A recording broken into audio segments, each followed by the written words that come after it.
Hey YouTube, this is Donald, and today I'm gonna review a console that I reviewed earlier, but the video was low quality and the sound wasn't anything to write home about. But I think my channel deserves better than the crummy video, so this time I'm gonna make a new one, this time in high definition. And today I'm gonna review the Coleco Telstar Marksman. Now, this console was released in 1978, the same year as the Colortron, and unlike the Colortron, the Telstar Colortron, it comes with a light gun, and that's where the port is for the light gun. Now, unlike the Colortron though, even though the console has the same graphics as the Colortron, it uses a different chip entirely, which is known as a AY3-8512 chip. The Colortron uses a completely different chip, which is a completely different subject for another video if I ever get my hands on a working copy of the console. Now, going back to this thing, it's got an on-off switch which has the two difficulties on the on-off switch itself. Two pedal controllers built onto the console. Now, the game select button, at first it wasn't working at first, but then my dad managed to fix it, so if you're watching this, Dad, thank you. This video would have never existed without you.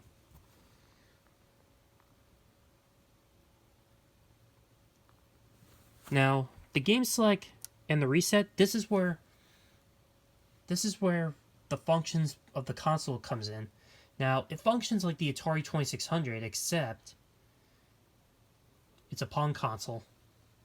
Now, it's got 6 games: tennis, hockey, I don't know how to pronounce that, 2-player handball,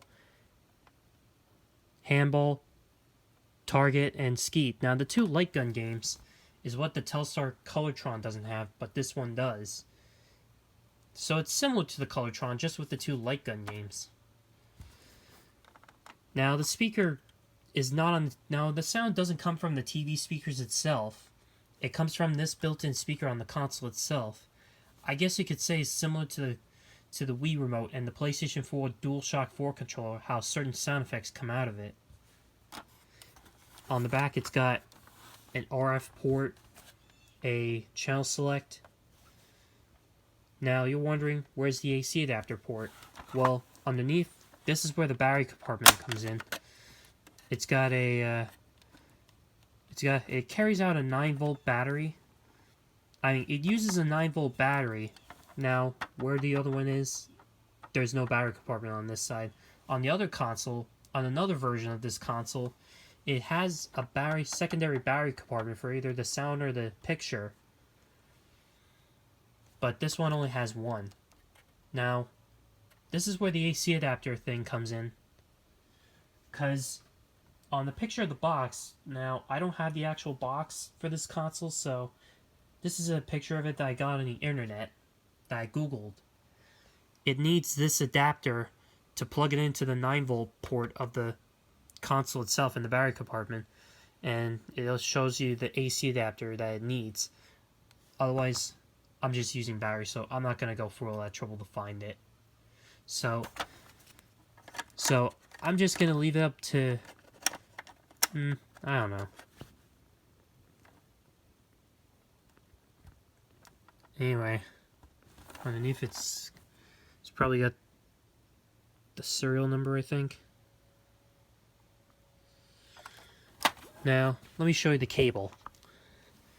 It's got this kind of cable. Now, in order to use this on a modern TV, you need a coaxial adapter, whether you're using the switch box that you can screw it on, or just a simple coaxial adapter that plugs directly into this connector.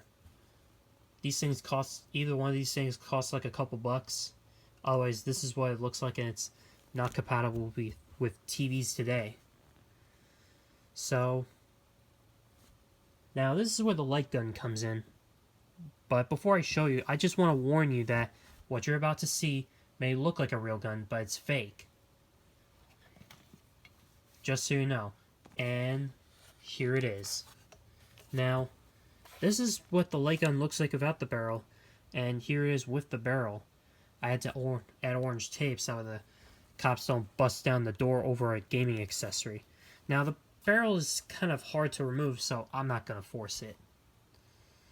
Now it's got a button to remove the stock, but unfortunately the stock broke, so it's useless to me now. It's got a Coleco on here, and the trigger's nice and responsive. It's way better than the light guns from the previous Coleco Telstar consoles. Now, here's the connector for it. It's kind of almost like a Sega Genesis video connector on the Model 1 Genesis. But I don't know. Yeah, it looks kind of similar, and even looks similar, probably similar to the Commodore 64 as a video connector to plug into a monitor, which that's a subject for another video. Yeah, the cord is reasonably long enough to plug into the console. This is during the time when people used to play video games with the game console over here on their lap. Anyway, here's the stock for it. Unfortunately, it's broken, so the stock does slide in, but I can easily take advantage of it by being able to easily pop it in, like slide it in and slide it out, but doesn't stay locked in. As you can see, the button would normally stick out, but due to the stock being broken, it's not useful anymore. But overall, the looks of it, it kind of gives it this 1980s feel to it. It doesn't have that 70s feel, more so than 1980s feel. Yeah. So yeah.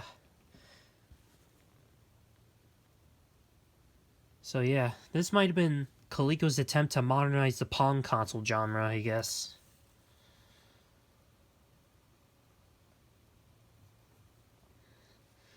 Yeah, so anyway, stay tuned for part 2, where I show off what the games look like, and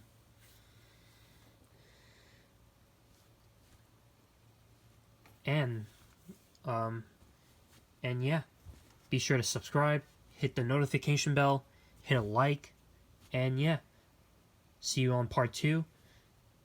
This is me, signing off.